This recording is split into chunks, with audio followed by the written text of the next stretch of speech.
Today we will talk about emotions. Now, emotions is a word that comes from ex motus. It's what motivates us. They are the filters through which we look at life, very much like the colors. They differentiate experience. We perceive these vibrations very much like we perceive color. There is a different wavelength within the electromagnetic spectrum that allows us to differentiate violet from blue, from green, yellow, orange, red, but we cannot see the ultraviolet or the infrared, very much like unconscious perception. We may perceive on a physical level, but we are also picking up on an emotional, unconscious level. These emotions are the glasses through which we look at life. The senses will determine if we go through anxiety or if we look at the world with hope. Basically, Freud said that there are two vital drives in life. One is towards eros, which is life, and the other is towards death, thanatos. With these two visions, we can either look at the world from an optimistic point of view and have the perception and the feeling, the emotional, hormonal response to happiness, love, euphoria, joy, hope. Literally, our bodies light up with the aura. But what happens when we go into despair? When hearts are broken, we tend to isolate, to draw back and draw away from people. We break down. Deep down, we know that it is because of a need for acceptance.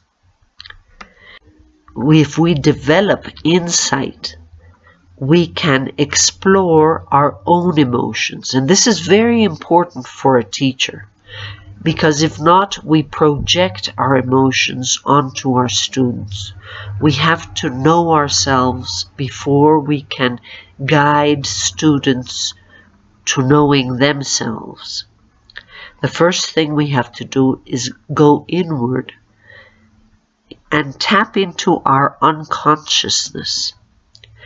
We will find a hard mask, and underneath that we will find a hardened superego, that little voice that is always telling us what we have to do, judging us, the want to be good, want to be like our dad or our mom. The ego, which tries to negotiate with the child, the inner child, that's the id. And underneath that, we are hardened with our own will, pride, and guilt. And underneath that, there's resentment, which again is a re-feeling. It's that cassette which we continue hearing over and over again to feel like a resentiment all the time. And bottom line, we are afraid of being unloved.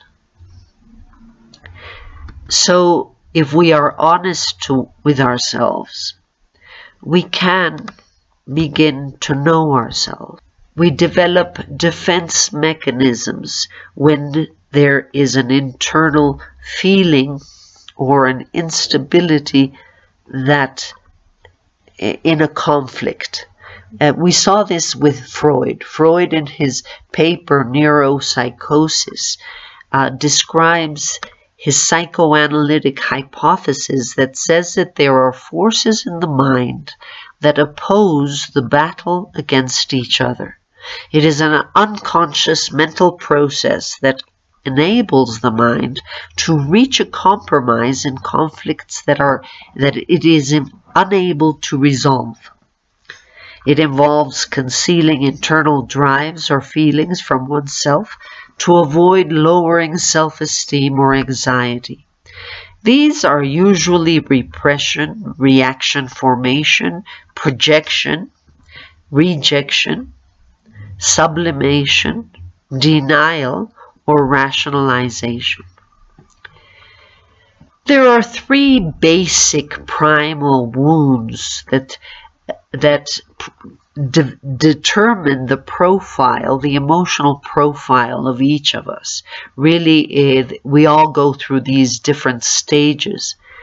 They are the response after we leave the womb, our mother's womb at birth, the comfort zone. And of course, first there's that feeling of rejection, and we feel pain.